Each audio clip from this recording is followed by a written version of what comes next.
Hey there, thanks for joining this lecture. On 17 August 2021, AWS made an announcement that EC2 customers can now use ED25519 keys for authentication during instance connectivity options. If you have ever provisioned any EC2 instance through AWS console, you have only option of RSA key pairs. With these announcements, now you have option of elliptic curve based public key pairs as well, commonly known as ED25519. Let me take you to the console and show you the location where you have this option. I'm in my AWS console. I'm getting into EC2, launch instances, free tier. I'm selecting RHEL8. No changes in these provisioning steps. I already have my VPC created.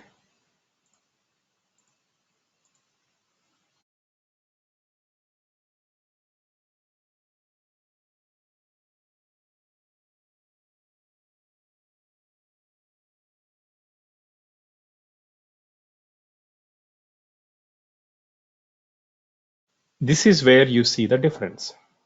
If you select create a new key pair, you see the options it is throwing. By default, it is only RSA, but now you have an option of ED25519. Let me choose ED25519 and give me the key pair name. It is still going to download in the .pem format. Click launch instance. Let the instance launch process continue in the background. Let's go to this .pem file. Convert this .pem file into .ppk. For that, I am opening Puttigen. Load the key.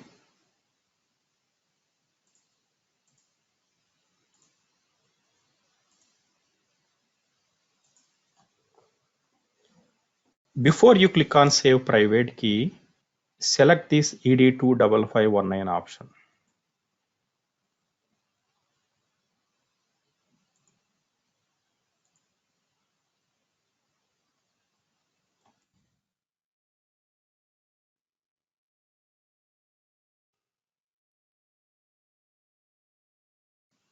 It's going to save this .ppk file. If you go and open this ppk file, this is the public and this is the private key. Once you log into that EC2 instance, under authorized key, you should be able to see this public key.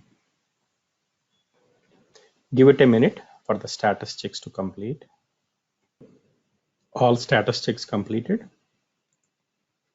Let me copy this public IP address and go to Putty and try to log into this public IP address using the ppk file that we have just generated.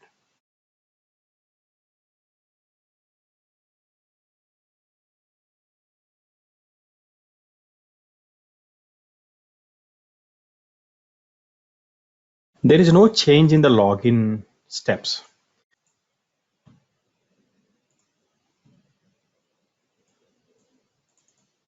You see here, I'm able to log in. You go to .ssh,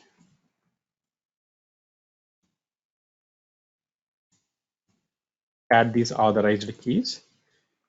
You see here SSH-ED25519 and this is the public key. If you go back to the earlier open notepad, this is exactly the same public key.